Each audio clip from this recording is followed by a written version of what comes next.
Jasmine from TikTok asks, what do I do when I can't afford the lease after 1 year? Great question. You want to do an equity assessment, see if you can sell it. There's two ways, main ways to sell a lease. You could have somebody assume it. You can go to a site like Shop a Lease, and if you have a good car payment, you could list the car there and somebody could take over it, but it must be a good car payment relative to the deal. If you're paying, if you overpaid per month, then you're going to have a hard time getting someone to take over the lease. But if not, you can get it rid of it there.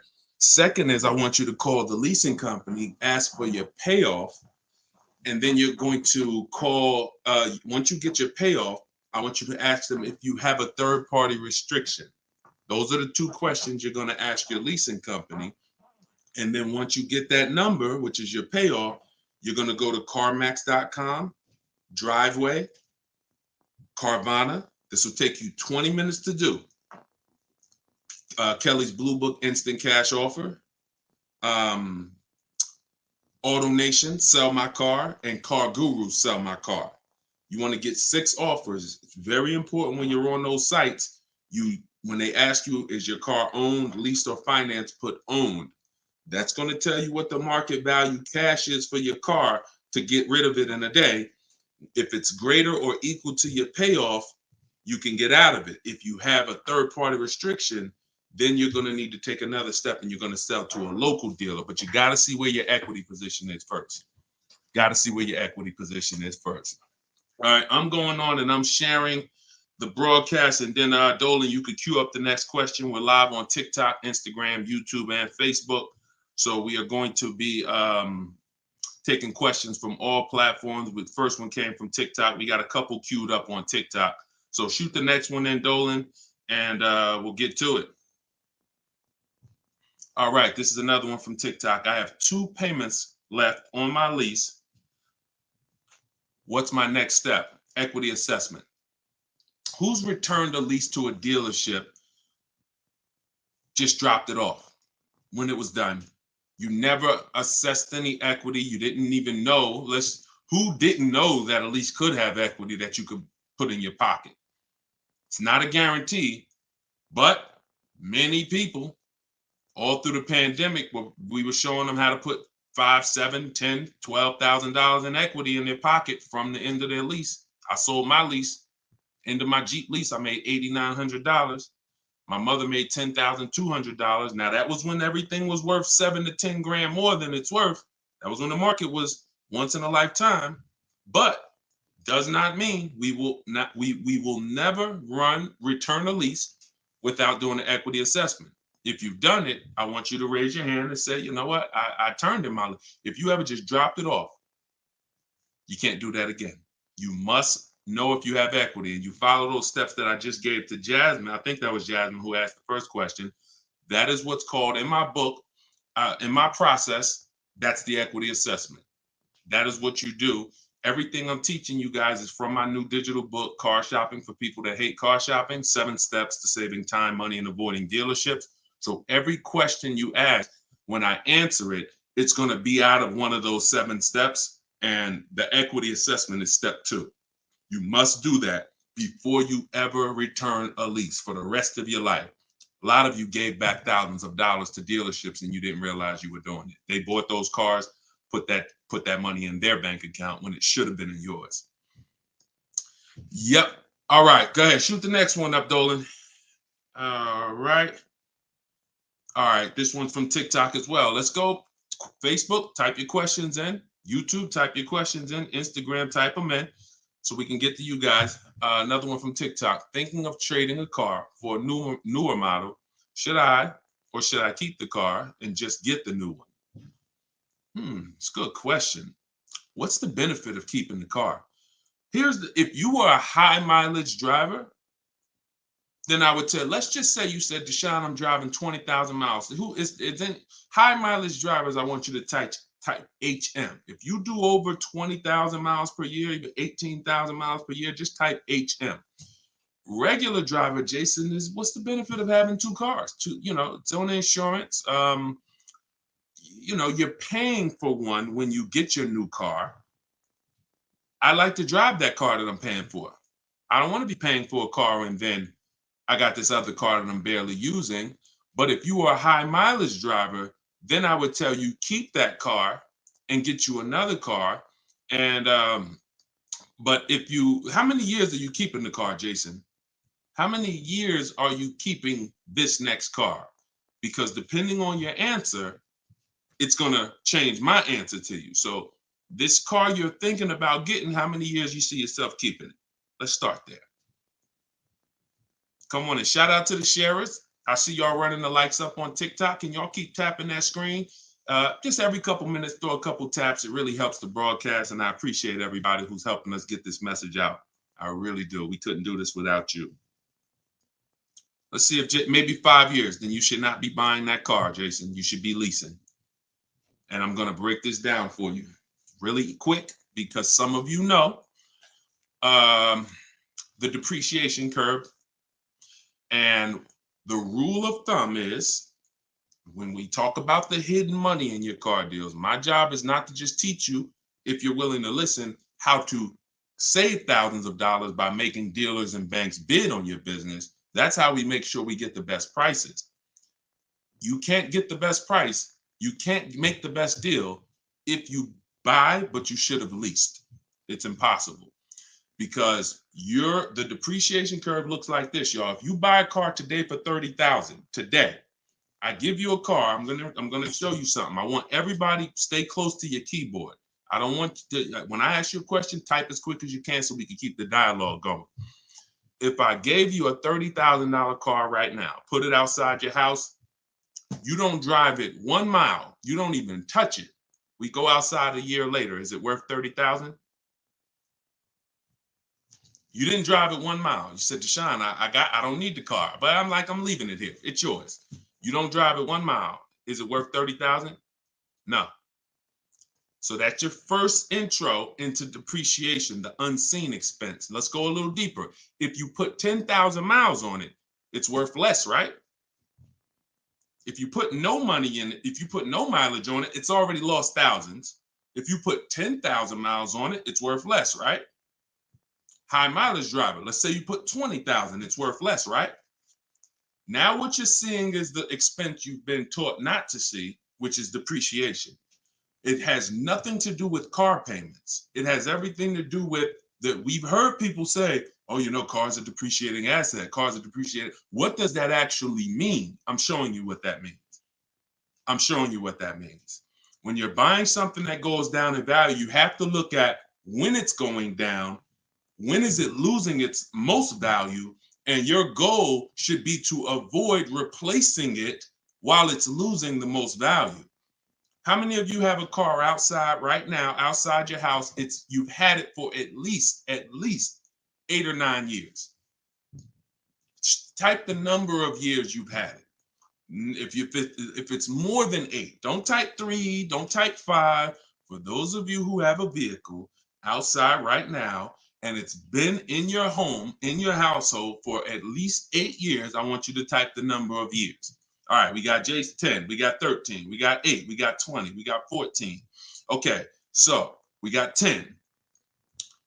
This is the leasing versus buying question, and there's nothing more important than this to the foundation of your deal.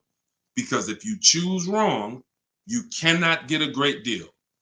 And if you're new to this, then lock in for the next 5 minutes, and you're going to understand why.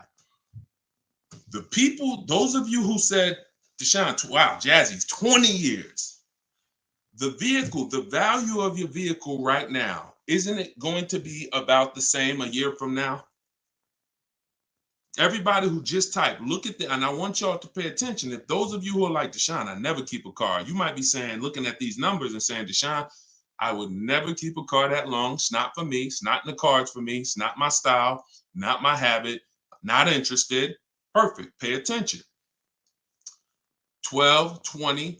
So all of these people, your car will be worth next year about what it's worth right now. What does that mean? That means you have avoided the depreciation. You've won. The depreciation curve normally looks like this the first 5 to 7 years. but it starts to get like this the longer you keep the car. So now all of you who have answered, all of you who are watching them answer, their car depreciation curve looks like this now. It's not losing much value anymore.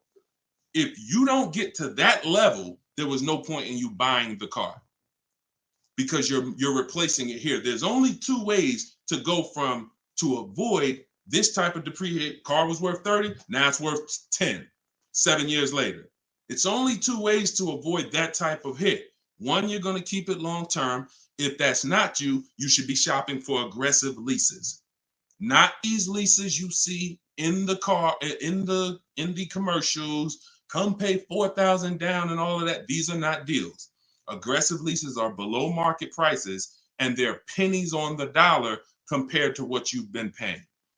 You cannot win buying cars and switching them like this. That's why you always have negative equity. That's why you're always never happy with what you're getting for your car. You buy your car, you come back, look 3 years later, you see what it's worth. It's always disappointing because you're trying to literally get cash back out of something that is not designed to give you any value in the short term. Leasing or long-term ownership. That's why the first thing that that I teach, it's called the most important question, is how many years you keep in the car.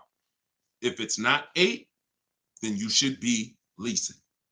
It's not even a question. We'll go deeper on that throughout the show. Anyone who wants to know more about that, you keep asking, because once I open up that Pandora's box, it's like your mind is like, oh, but everything I heard about leasing, I heard it was bad. I heard you can't drive that much. I heard that yada, yada. They bill you for all of this stuff. All of those things, I'm going to help you unlearn because unfortunately, the people who taught you that were confidently incorrect, which is dangerous. Confidently incorrect is you're dangerous to yourself and others. So, all right, so that's the key. If that's the key, Jason, don't think about buying if you're not keeping 8 years. You're going to overspend. And we'll talk more about that throughout the broadcast. Feel free to ask follow-up questions. Go ahead, shoot the next one, and I'll go as deep on that subject as we need to for you to understand it. It'll give you some lease comparisons. You'll see what great leases look like, and you'll see how there are pennies on the dollar when you know how to get great lease deals. And that's the way you avoid the depreciation. Only 2 ways. Great lease deals, long-term ownership, 8, 10, 15 years. That's it. 2, 3, 4, 5 years, you can't avoid the depreciation buying. You just can't. You're going to lose thousands every time. Go ahead, shoot the next one up, Dolan. We're keeping the questions coming in. We're live on all platforms, so just keep typing. I'm going to try to get through as many as I can. We got a lot of questions coming from TikTok. All right, let's go. Should I put money down on a lease that I'm about to turn in? That you're about to turn in. I'm gonna assume you meant, should I put money down on the lease that you're about to get? So check it out. Here's how you shop all your lease deals from now on.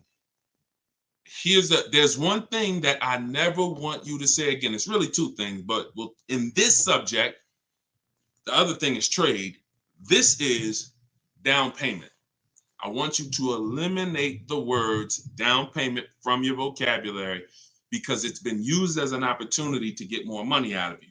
Who's ever went in, thought you were making a car deal, you thought you were going to put maybe $1,500 down, and then somewhere down the lines, these hidden things come like, oh, well, you got the taxes and fees, and then you end up putting more down than you thought you were going to. Has anybody, that ever happened to anybody? Hit the raise your hand emoji or just type me if you've experienced that. You thought you were going to be putting this down. You might have gotten to the finance office to sign the paperwork, and now you got to come up with another 500 or 1,000 or the taxes or the fees or whatever it is, right? So I spent 14 years in the car business. For those of you who don't know me, I've seen the way we call them the 80%. 80% of people shouldn't be in the car business. They're overpriced. They'll sell their grandmother the highest price car. It doesn't matter. They have no integrity, very little morals. We don't buy from them. What you need is to learn to avoid them, and you also need to learn to find the 20% who beats them all the time. So when you shop your car leases, you are always going to shop. You're no longer going to say down payment. You're going to say this: total out of pocket. Total out of pocket. See, total out of pocket means that's what I'm giving you and no more than that. You'll see the difference. Down payment can be, that's my down payment, but what about my taxes and what about, so that gets convoluted. When you start using, hey, I'm only doing this total out of pocket, it's hard for them to switch it up, especially when you're adamantly aware of what that means. This is all the money that I'm putting out of my pocket. You could also say do it signing, but total out of pocket is probably more of a universal term. You shop your leases with 12,000 miles. Now, who was taught they limit you on the lease miles? Who was taught they only give you 10,000 miles? Because this question from TikTok, the person's asking, should I put money down on a lease? So I want to tell you how you always want to shop your car deals with no money down. That's what's confusing you. What's confusing you is you don't, when they mix the down payment and start throwing monthly payments, you are now not aware of what you're truly paying for the car, what you're truly getting. And so this is why you use what I'm telling you, you shop my way. You're never going to shop with down payments. That doesn't mean we don't put down payments down, but we do not get offers and we're not out there shopping with down payment money. Okay? So, all right, I see it's happening to you, Fouché. So you're going to get your offers with first month's payment, total out of pocket, taxes and fees in the payment, 12,000 miles per year. Once you do that, I teach in my book, I have a new digital book. It's called Car Shopping for People That Hate Car Shopping, 7 Steps to Saving Time, Money, and Avoiding Dealerships. I teach a strategy called the 25 to 5. We're going to connect with 25 dealers. We're going to get 5 offers. We do not make a decision without at least 5 offers. Because once you see, thanks to everybody who's supporting the broadcast with the gifts, I appreciate that. Once you see how different the offers are, you're going to realize you're going to see how much money is in multiple offers. You must get 5 offers because 80% are overpriced. Don't try to change these people. Don't question, oh, listen, why are dealers like this? Why are the 80% overpriced? Listen, Jim Rohn used to say, don't sign up for that battle. Why does the sun come up in the east, and, in the east and set in the west? Like, don't sign up for that. Some questions are not worth asking because they mean nothing. Just know that's what it is. Expected. 80% are going to be overpriced. This is why you are not going to get your best deal walking into a dealer anymore. You're going to sit at home. You're going to decide what you want. We call that shopping, not buying. This is step 4 of my process. We have 7 steps. Step 4 is shopping. And then once you decide what you want, you're getting it from home. 90 to 100% of your new car transaction and your leases should be done from home. That's where your power is. That's where you have the power of leverage. That's where you have the power to make multiple people compete for your business, which saves you thousands of dollars. I'm going to give you tons of examples. This works every time. How do we know? It's the way we buy everything else. Everything we buy in life. We go into the grocery store. We need spaghetti sauce. You need laundry detergent. It's a bid. You may not be aware, but I'm going to make you aware. Everyone is bidding for your business. Hey, look over here, Prego. Hey, this brand, Classico. Hey, we're on sale this week. Hey, we have the best. Y'all see what I'm talking about? Everything that we buy, especially expensive items, but even low-priced items, companies are competing, except in car dealers. They've trained you. They've trained me. If I wasn't in the business for years, I wouldn't know, to focus on one place and think we all have the same pricing.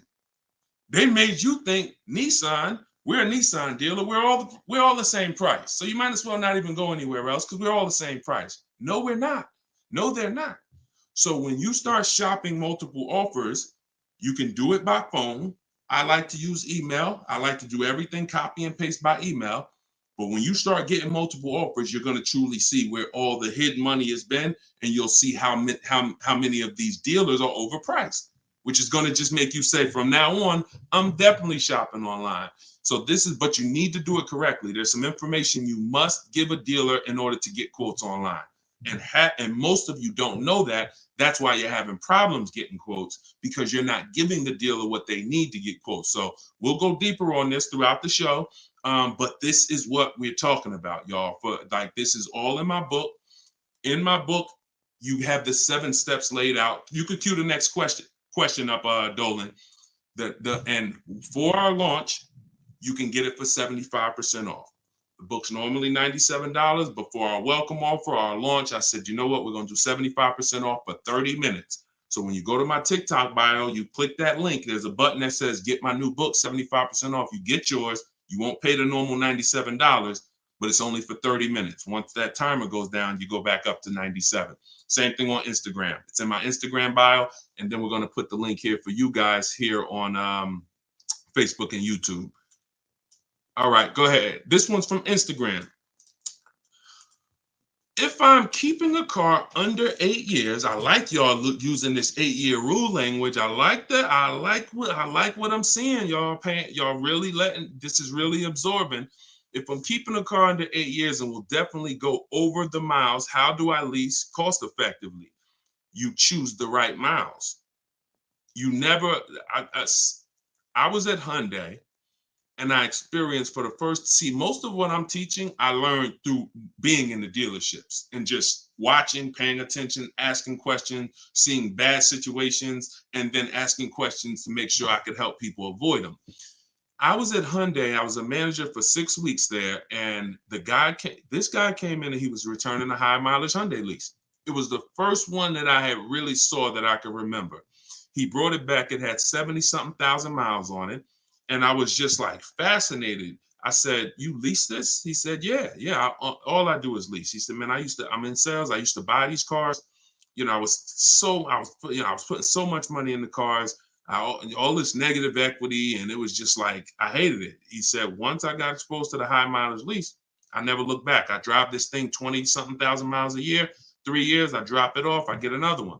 And so I said, okay. Because I had also experienced high mileage people coming back with lots of miles, but a lot of negative equity with it. Hey, Deshone, I'm looking to change this thing. How many miles you got on it? I got, 180. It's all highway. And then you look at what you owe, high mileage drivers. And I'm like, God, man, it's going to be hard because you got all this negative equity. So once he exposed me to that, I looked at his payment and I said, man, he's only paying a couple dollars more, $150, $200 more per month to have all the mileage. That $150, $200 a month is a lot less than the depreciation hit that he's taking. Again, going back to the unseen expense. We already said, we park a car outside your driveway tonight, it's 30 grand. Next, I asked everybody on here, is it worth 30,000 tomorrow, a year from now? If you don't drive it, everyone unanimously said, no, it's not. So even without mileage, it goes down. When you do regular mileage, it goes down more. Somebody doing 25,000, this is how you're destroying the value of your car, but at the same time, the loan is still staying high. So once I saw that you could avoid that with a high mileage lease, that became part of one of the strategies that I teach for high mileage drivers. This is only if you're short term. Pay attention to what Maddie's question said. If I'm not keeping it 8 years, if he was, there's plenty of cars that you can keep 8 years and just put a ton of miles on it. You're not worried about trading them or selling them because we don't trade. You're just going to get the maximum value out of it. In his case, he knows he's not keeping it 8 years. How are we avoiding the short-term depreciation? You do that with a high mileage lease. Second strategy, Matt, this is also in my book. I have 2 strategies for short-term high mileage drivers. That's one way. Shop for your lease, 12,000 miles a year. Identify the best bid, and then once you identify the best bid out of 5, you have them adjusted to a high mileage lease. Second is you buy your car, or if you have a car now, you keep that car, pay that car off, and now you're going to go lease your nice car, and that's going to be your second car. I call that 2 cars, 1 payment in my book. That's what it's called. And now you have, because some people say, Deshone, you know what? I want a nice car. I drive a lot for work. But man, I want to get me something nice, but I don't want to just be destroying it. And this strategy becomes perfect for them. This guy who's doing the high mileage lease with Hyundai, that's not a nice car. Especially once it gets up to 60, 70,000, it's not the, so some people are like, you know what? I want a nice car. I'll have my mileage car. I'll do, half the mileage on that. And then I'll go and lease me something and I'll do half the mileage on that. And so it's a beautiful thing. You got your nice, beautiful car and you got your mileage car and you split it. Payments affordable. and you're not dealing with all this negative equity like you've been used to dealing with as a high mileage driver. High mileage drivers are getting killed with some of the worst because you guys are just killing the value of your cars. You use either one of those, you're going to love it. Both in my book. So if you want that step by step, it's in there. Some of you are like, Deshone, this is great. I don't want to try to remember all of this. In my book, it's right there for you, laid out step by step. You can get it for 75% off in my TikTok bio or my Instagram bio, or just scan the QR code on the screen, or go to deshonesbook.com. Either way, get your 75% off. Okay, shoot the next one up. That was a great question, man. Shoot the next one up. Let's get through as many as we can. This one's from Instagram. Would you recommend leasing business vehicles? Well, that's a question for your accountant. Whoever is going to be helping you benefit from having vehicles in your business name, that's the person you should be asking, which is most likely your accountant, whoever does your taxes. Here's what I can tell you, and I'll keep this very quick. Many people are putting cars in their business name with no business, or no business that requires a car. Be very careful. There's two parts to this. One, whoever's going to teach you to put cars in your business name from a business strategy standpoint, that's who you need to learn from. Second is, you can use what we teach to save money on the cars, because what I see these people, influencers, social media people paying for these cars, they'll never tell you what they're paying. And they go and they re-up their cars like crazy because they need it for their brand. The money they are losing, most people can't afford to lose. But unfortunately, they're desperate. But get the strategies, get the structure. I used to have people all the time ask me, Deshone, do you teach Toro and all of these, I said, look, I don't, but you need two people. You need me, because I'm going to teach you how to buy the inventory at below market prices. You need the business person who's going to teach you how to legitimately do the business, inventory and all of that. Those are the two people that you need. And without both of them, you got some incomplete counsel. But be careful listening to these people, man. If you don't have a business and you wrote off thousands of dollars in business mileage or thousands of dollars in car payments and maintenance, I don't want to be around you when you get audited. And the sad part is, those people who told you this won't be around when you get audited, and you can't support that. Just be very careful when you we don't want a second wave of the PPP. You get a lot. Okay, that's it. We're not gonna beat a dead horse. Go ahead. Next question, Dolan. I think y'all get the point. Some videos were the worst videos to go viral. Did so much damage, still doing damage. Okay, TikTok. This one's from TikTok. Facebook, YouTube. Keep typing. We're not seeing many questions from you today. Do you recommend leasing over purchasing? So you missed what we talked about. I recommend you go back, watch the begin. See, there is no leasing or purchase. There is no either or. It's based on how many years I'm keeping the car, I should be leasing. There is no either or. When you lease, you are not keeping your car, and you are avoiding short-term depreciation, paying pennies on the dollar for brand new cars. That's not going and paying what they have advertised, or walking in a dealership and say, hey, work me up a lease deal. That is not what I'm talking about. When you add up the payments from doing that, you're going to see you overpaid.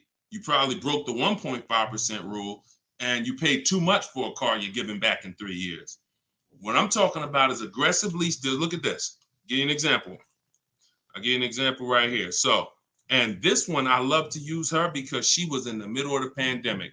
Middle of the pandemic, people were out here buying Kia Tellurides for just $5,000, $10,000 over sticker. Bonita got hers in 2020. She got a 2023 Kia Telluride, put $600 down, and that was her car payment every month for 3 years, $600 on a almost $47,000 Telluride. Why is this so important?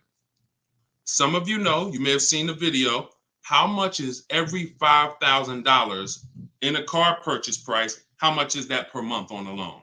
Every $5,000 is how much per month.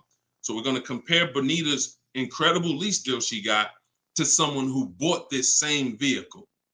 to show you that if you should have bought, but you if you should have leased, but you bought, there's no way to win. It's over. $100. Good job. So that's clicking in. Ronald, great. $100. So whenever you look at a car, you look at a $10,000 car, your mind should automatically say that's $200 a month, 5-year loan. $20,000 car, $400 a month, 5-year loan. $45,000 car, which is about what Benita got, that's a $900 car payment. So there's people driving this car. We're not even taking into account the taxes and anything like that. That'll put it up probably about 40. Actually, put it about 50.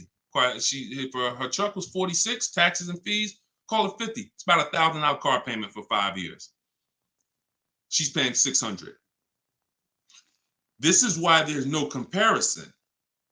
And sometimes your mind may play tricks on you. Yeah, but it's more than that. Is it? If you and I both drive out the same lot, same exact vehicle, we're not putting any money into the deal. See, I want to make sure I keep you on track when neither one of them are putting any money into the deal. They're literally just going in, no down payment. All right, what's my deal look like? $600 a month, great lease. $1,000 a month, 5-year loan, no money down. So when we leave it the same, if I'm paying $1,000 and you're paying $600, is there any question of whether you're winning right now financially? Same vehicle. So as we drive, the only way you can eventually win, or I could eventually win if I bought, I'm paying $1,000, but I'm going to keep this vehicle long enough so in 10 years my Telluride is going to maybe worth $9,000. I kept it 10 years. It's worth $9,000 out there, but it's not losing value anymore. It's been in my household, and I was able to outlive the depreciation. So now I win. Doesn't mean you lose. See, it's not like, oh, well, you lost, you should have bought. No, Benita knows I'm not keeping 10 years. I'm not keeping 8 years. That's not my goal. Therefore, I'm going to shop for great lease deals, and I'm going to pay pennies on the dollar compared to people buying, and that's my win. So there is no should I buy or should I lease. Do you recommend leasing over purchasing? I recommend leasing when you should be leasing, which means you're not keeping your car 8 years. I recommend buying when you should be buying, meaning you're keeping your cars 8 years. You're going to outlive depreciation, pay it off, and have a car that is not losing value in your driveway in 8, 9, 10 years. That's when both people win. And if you're stuck in the middle, then what I recommend is you get out of stuck in the middle because you're losing tons of money. Get out of being stuck. Buying leases out, buying loans, trading them in. Get to one, choose a side. I put 2 good sides in front of you. Choose a side. All right? Good question, though. Go ahead, Dolan, cue the next one up. This was good, man. Wait, let me make sure. I'm trying to make sure I'm sharing all of this. Shout out to the sharers. Everybody getting value out of this? Type $ if you're getting value out of the show. This is what we do. All right, go ahead. Shoot it up. All right. A lot of questions from TikTok today. YouTube, y'all, come on. Type the question.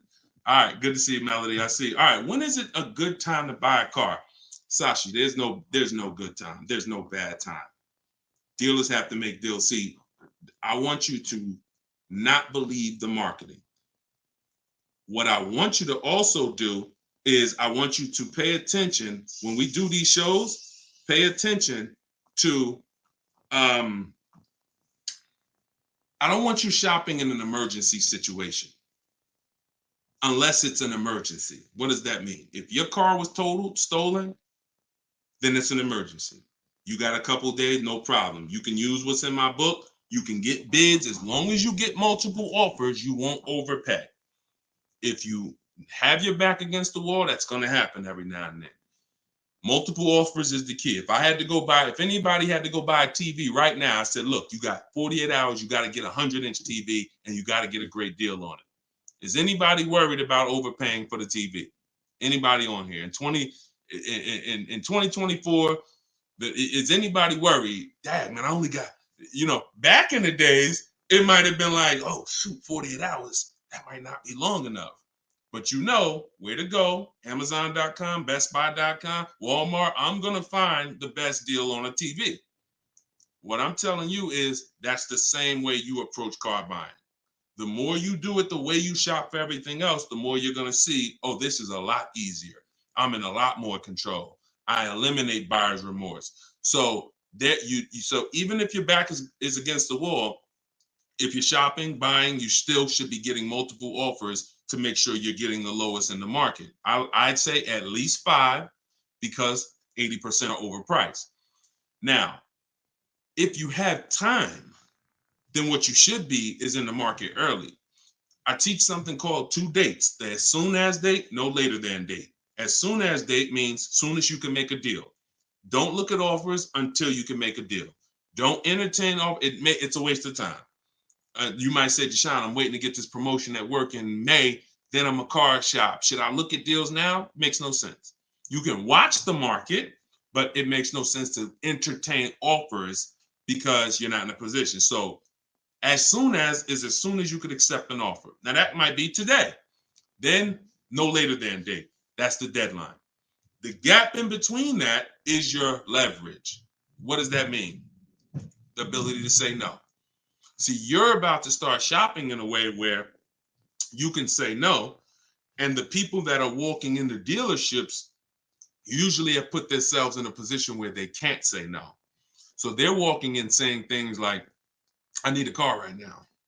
My lease is up. If your lease is up, call, get a free extension. You shouldn't be shopping with your back against the wall. They're walking in saying things like, man, nobody has cars. That's because one dealer they walked in didn't have cars. Maybe they went to a second one, didn't have the color they want, and they're like, man, nobody has cars. They're broadcasting that energy, which is actually that's going to cost you. When car salesmen take it from me, I was in there every day of my life for 14 years. Not every day, we had days off, but when you say things, we're trained to hear them. No one has cars. That means the price just went up. If I have a car, you're going to pay more for it. This is what the 80%, this is how the 80% think. It's a mind game. So you don't want to be there. You want to be at home. And when you have the ability to say no, now here's what you do. You reach out to dealers for your offers and you're telling them, hey, I can make a deal right now. This is what I'm looking for. But I don't need a car until July 3rd. See, that's power. That means, hey, if I got a car coming next month, I can talk to this person about it. Most times a person walks in, they need a car this week, next week. That means whatever's on the ground, that's all we can talk to you about. But when a person has been proactive in shopping, which is what I want you to do, which is what I'm going to teach you to do, it's all in my book, and it's everything you'll hear me talk about, is when you have the luxury of time, it benefits us. We make our contacts. A dealer might say, look, I don't have a car right now, but I got one coming in 6 weeks. Is that good for you? Yeah, give me an offer. Absolutely. Now, we don't talk. So I'm telling you, you could do it your way, which is call. I always say, ask for sales managers if you're trying to get offers online. If you're trying to get offers from home, we need at least 5. If you're going to do it my way, if you're going to get deals like Danielle and like the people you see me broadcasting the show, you get at least 5. Sometimes we get 10. I think somebody we showed the other day had 10 offers. So the point is, if you have the luxury of time, you want to use it. Don't be sitting here saying, man, I really can make a deal now or 3 months, but no one knows that. And then you wait until you only need to make a deal in a month. Now you start contacting dealers. You've given away some of your leverage. And if you're shopping for a used car, you can watch the market. When you start looking and you can see, man, I've been watching these cars for 45 days. I see the prices. When I first came, the low side of the market was like 26. Now I see that low side is about 24, 25. So these are things you can't do when you're shopping when you need a car. So there's no good time to buy a car because dealers want to make deals throughout the month. But there is a bad time if you've used up all your leverage. And if you've used up all your time, then you must do multiple offers or you're going to get killed. Sorry to say, there's no other way to say it. If you don't know how to shop multiple offers and you walk in needing a car in 2 days, you are going to overpay. So multiple offers is always the answer. All right. Go ahead, shoot the next one up, Dolan. Great question. This one's from YouTube. I'm only able to get a rental for delivery work. Is there any cons to this method? I don't really, okay, I think you rephrased it. Is there a proper way to rent vehicles for work, or is it fixed market and there's no way to save money? Absolutely not. Renting is going to be way too expensive compared to, this is why when people say, who's heard leasing is like renting? Who's heard that? Type the raise your hand emoji or type me if you've heard leasing is like renting. It's one of the most ignorant statements that, there's a lot of ignorant statements made about leasing, but that's one of them. Renting is expensive. Renting, you don't get a lot for your money. It's usually a short-term thing, 1 day, 1 week.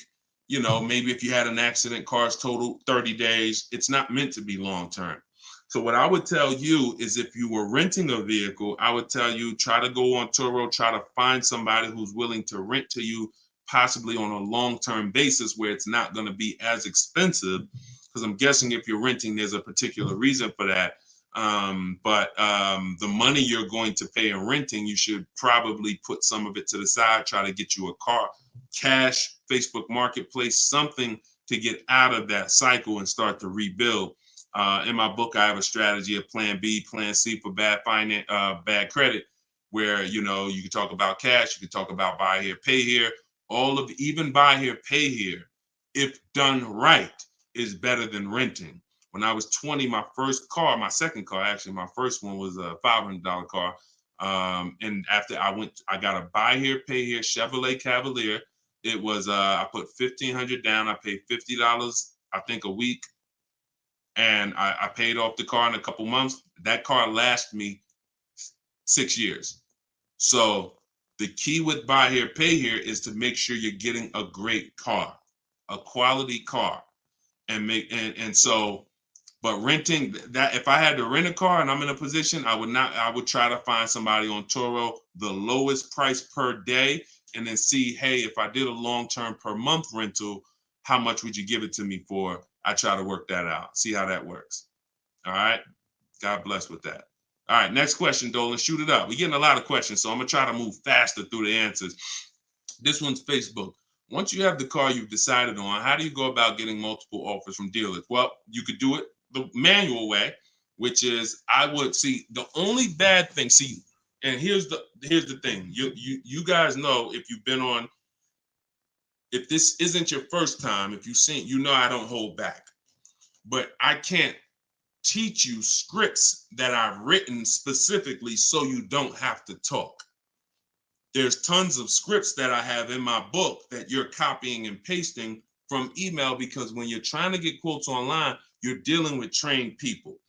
And unfortunately, those trained salespeople are dealing with untrained customers that are not giving them what they need, not giving them the information. So 9 times out of 10, they assume anyone online doesn't really know how to shop online. They're defensive and they're not even going to give me what I need to make them an offer. That's why I keep trying to get them to come in.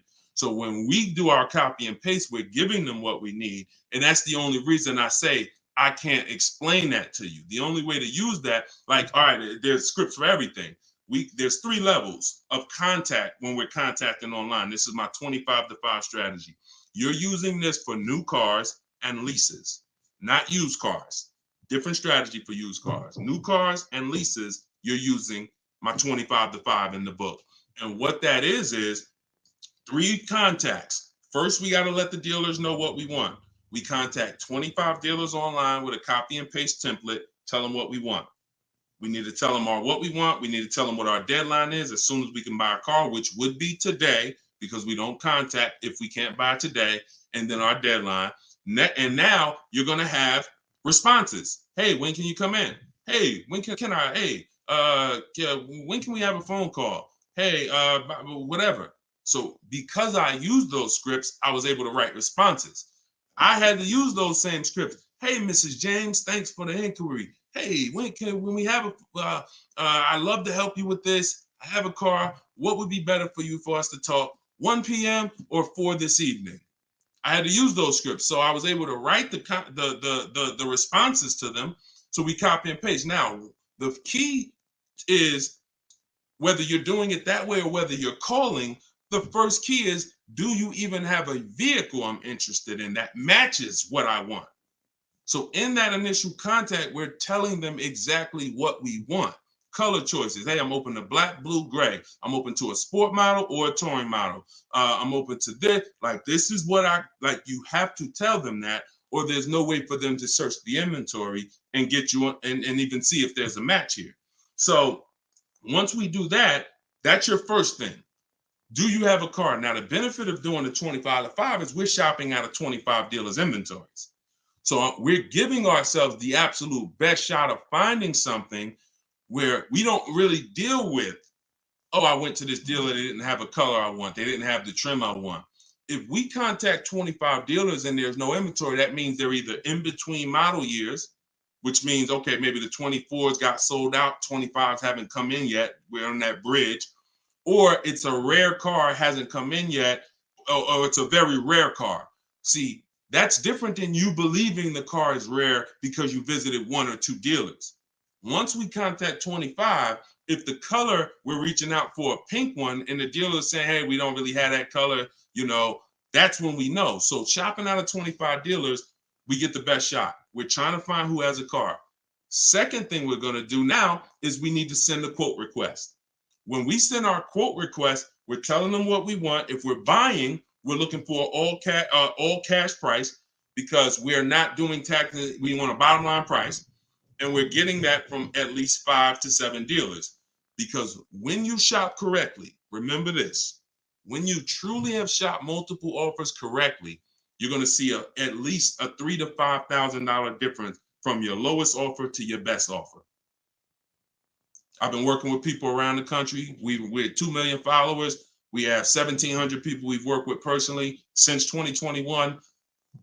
That is the consensus. 3,000 to 5,000 bare minimum. And in fact, some of you who are looking for higher price cars, you look at somebody like Kimberly. Kimberly used multiple offers. Her Maserati she was shopping for, she picked it up a little while ago, $86,961 vehicle. They offered it to her for $66,261. Deshone, that sounds crazy. She saved 20 grand. Actually, 20,700 on that offer. So now you never can pick. You don't know where the bottom is. She didn't go in saying, if I can't save 20 grand, I'm not getting it. That's not how we go in. We go in, we do multiple offers, and we let the bottom reveal itself. We don't choose the bottom. All right. So once we do that, we're getting our quotes, and there's going to be a lot of people who try to stop that. Hey, we only do business in person. When can you come in? So you need scripts to respond to all that if you're going to do it fast and shop like we shop, 60 minutes, 90 minutes. But if you're going to do it manually, then you can call sales. You can ask for sales managers and try to get them that way. But do not make a decision before you see at least 5 offers. 5 to 7 offers. Nobody who's listening to me will ever buy a car without seeing 5 to 7 offers, new cars and leases. Never. Too much money at stake. All right. So that's how we do it, Damon. That's the intro. And that's the only reason why I can't go deep on my 25 to 5, because it's totally internet based. We do it 60 minutes. So everyone who's like, Deshone, I want to use that. It's in my new digital book, Car Shopping for People That Hate Car Shopping. You can download it in my TikTok bio. You get it for 75% off as part of our launch. And it'll be in your inbox in 5 minutes. Same thing with Instagram. Go to my Instagram bio. You got 30 minutes before it goes back up to $97. Get your 75% off. And I'll post a link. Cue the next question up, Dolan. I'll post a link again for you guys here on YouTube and Facebook. Here's the emergency link. All right. This one's from Facebook. We got another question from Facebook. Hey, I'm in the USA, originally from Canada, and no credit in the USA as yet. Should I buy a used car with cash or a new one? What I'm afraid they'll give me a high rate. What do you think best option? Hey, if you got the ability to buy a used car cash, that's what I do. I'd get a great car, spend as little as possible on it, Facebook Marketplace, because I'm not looking, if I can, to go into a high interest loan when I can get me a car and then I can build my credit. I want you to follow Haley, somebody named Shonda Martin. Her brand is called Road to 750 Plus. She's very similar to me in that she does these Q&As all the time. She's live. She's a genius. She's clearly studied for many, many years to understand. And even me using her thing, her strategies, I've added at least 80 points to my credit just from things I didn't even know. Like, and the real person who's an expert is going to show you where the blind spots are, things you didn't know. And that's what Shonda is. Some of you may follow her. She's amazing. Yeah, Cavante said, yeah, she's amazing. She is. So follow her. But yeah, I would be looking to get something inexpensive, point A to point B, little as possible. Make sure you find wherever you live, ask around who's the best mechanic in town. Ask like who does everybody know in town that fixes cars, just a good guy, good woman, and you find them and you say, look, I'm about to go pick up a car, I'm gonna buy it privately. Well, can I pay you $100 to inspect it for me? Get yourself an inexpensive car, and that'll give you the ability to be on the road. At the same time, you have the ability to have the time to invest in your credit. So when you're ready to make a power move where credit's concerned with a car, be it leasing, financing, you're good. All right. But if you go buy a car overpriced interest rate, it could really set you back. It can really set you back. It's happened to too many people. Great question. Cue the next one up, Dolan. Great questions today. YouTube, should I buy a car cash or do I get a loan? It's a great question here. A lot of great questions. This is a matter of, look, nothing that I teach is really one size fits all. That's been the problem. 8-year rule, absolutely. If you're not keeping 8 years, that is one size fits all. That's why it's called a rule. You should be leasing if you're not keeping your cars 8 years. If you're buying, you should be keeping them more than 8 years. But when it comes to the cash or loan, here's what I've experienced, and the people who pay cash or don't pay cash, this is kind of what weighs it for them. What are they doing with, what are you doing with your money? Is your money making you money? If your money is making you money, I would have people come in the dealership, clearly had the ability to pay cash, because I would ask them, so how are you paying for the car? And they say, I'm thinking about, writing a check for it, but what are the rates? And if we had a special interest rate from the bank, like 0% or 0.99%, 1.99, 2.99 even, they'd usually take the bank's money so that their money could keep making money for them. So if that's you, and the rates are low, that's why whenever we shop for a car, you always want to check, are there any special interest rates? That's the first thing. I teach something called the bank bidding war. It's not just dealers that bid for our business, it's banks and credit unions too. So in the bank bidding war, there's 3 rounds. The first round, though, is checking if there's any special interest rates, because if there is 0.99 or 1.99, no one's beating that. Therefore, the rest of the rounds are non-applicable. So if you can use the money cheap, that's when you use the money and you let your money keep working. Now, another person, a different person, Deshone, I'm not really investing my money. You know what? I just kind of like to keep things to a minimum. I got my cash over here. Okay, then. I would still, if the money was cheap, consider it, because, we could be coming into days where cash on hand becomes a little bit more important. But it's really about the cost of the money. If rates are high, 6, 7, 8%, 9%, 10%, then you want to put as much down on these cars as possible. If you're buying them, you want to put, you want to pay them off if you can, because the money is expensive. So it really depends on the cost of money.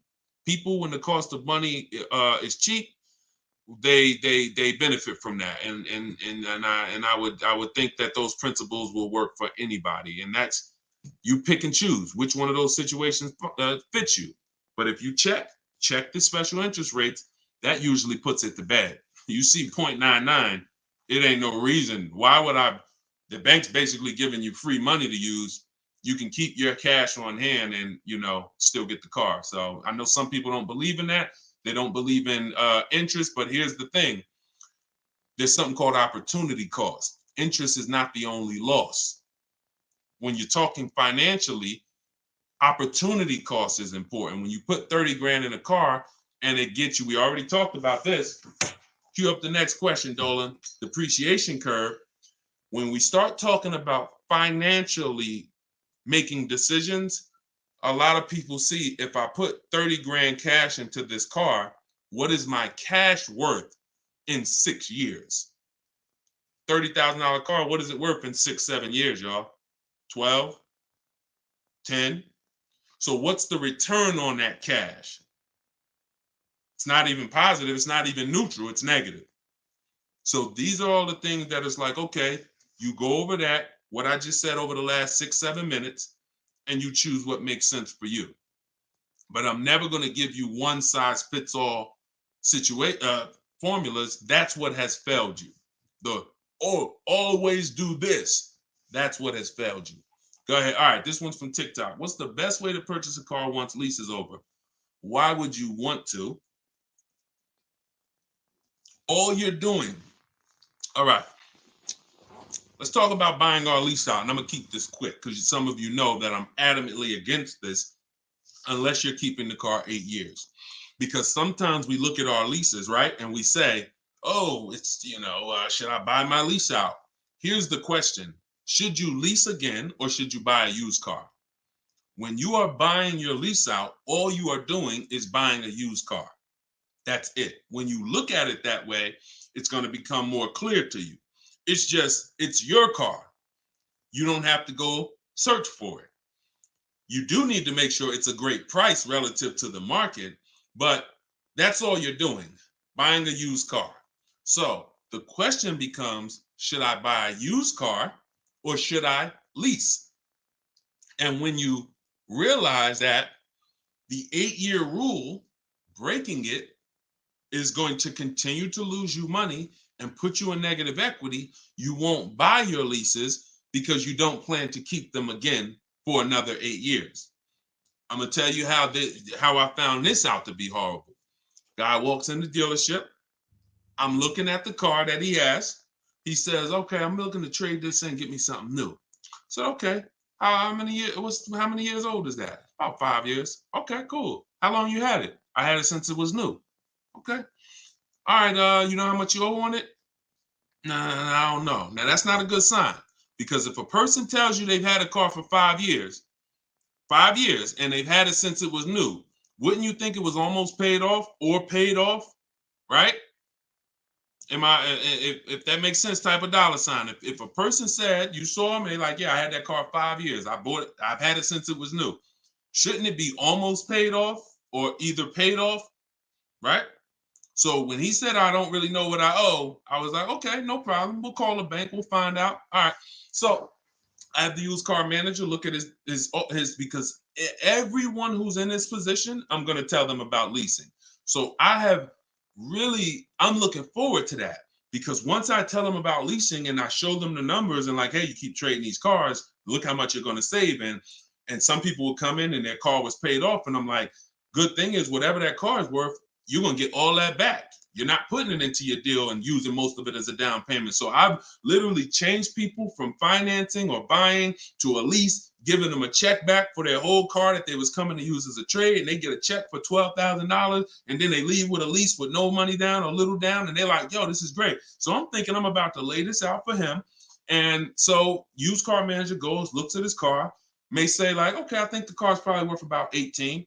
Okay, perfect. So let me call the bank, find out what he owes. Hey, how are you? I'm calling for Mr. Johnson here. Yeah, he's interested in replacing his car. We need his payoff.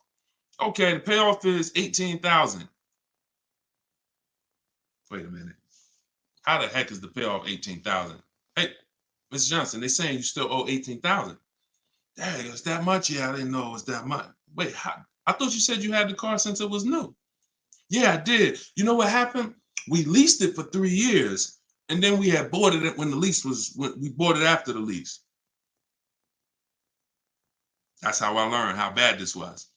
So I'm like, okay, because when you buy your car off lease, most people, you're going to need a 6-year loan to have a similar payment. So if your payment was $400 and you buy the lease, you're typically going to need a 6-year loan to have around the same payment, right?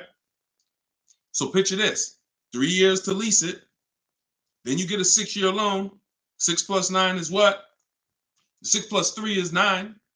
Anybody on here signing up for a 9-year loan on a car? Anybody? We got a lot of people on here. Anybody on here signing up for a 9-year loan? No? Okay. Room's quiet.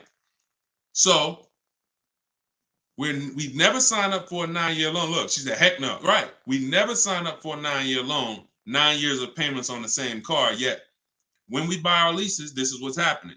So you look and say, all right, you bought your lease, you put 6-year loan, so you leased it for 3, then you paid it for another 2, that's 5. Now you're tired of it. Yo, man, I've been in this car, let me go trade it. Problem is, you still have 4 years left of payments. That's why buying the lease is horrible.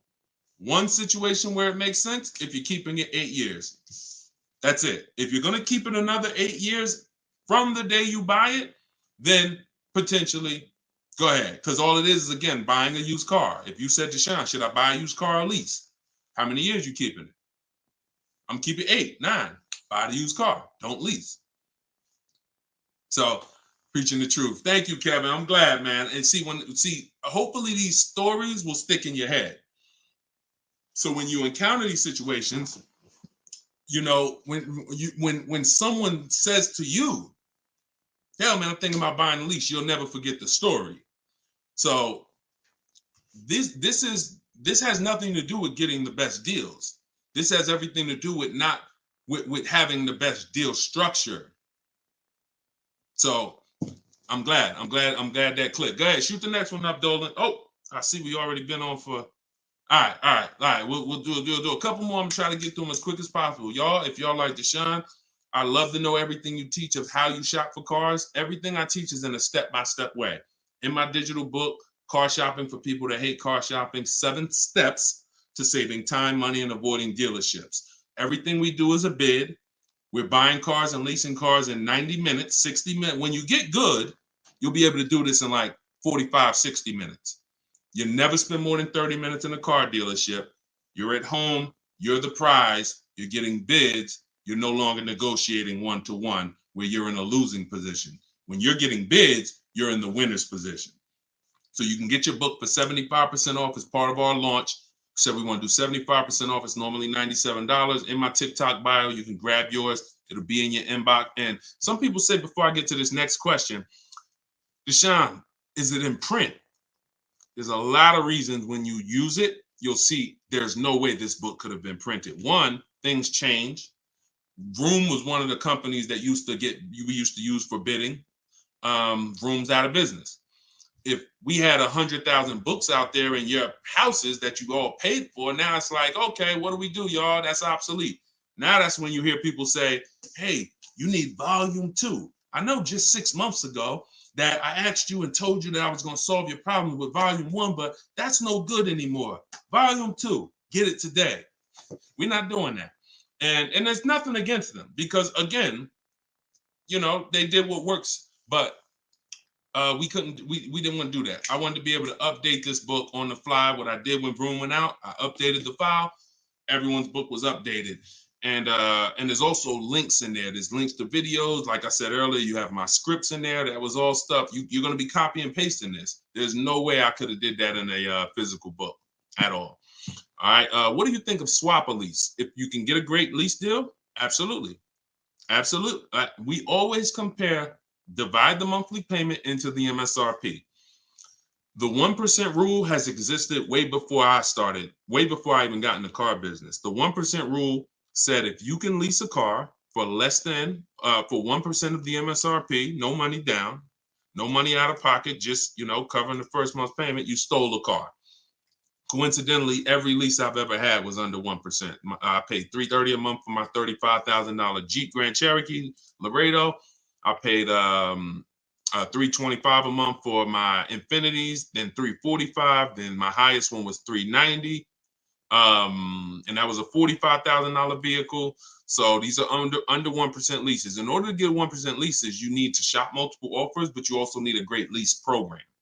So what we always say is under 1% is a steal. You'll see there's 3 categories of leases. Steals, great value. Those are under 1%. Great deals, those are between 1% and 1.5%. And then where it's time to chill, over 1.5%. You're paying too much for a car you're giving back. So if I was taking over someone's lease, I'm judging it by the same thing. Leasing is a value play. How much car can I drive for that payment? It's the ultimate way. The more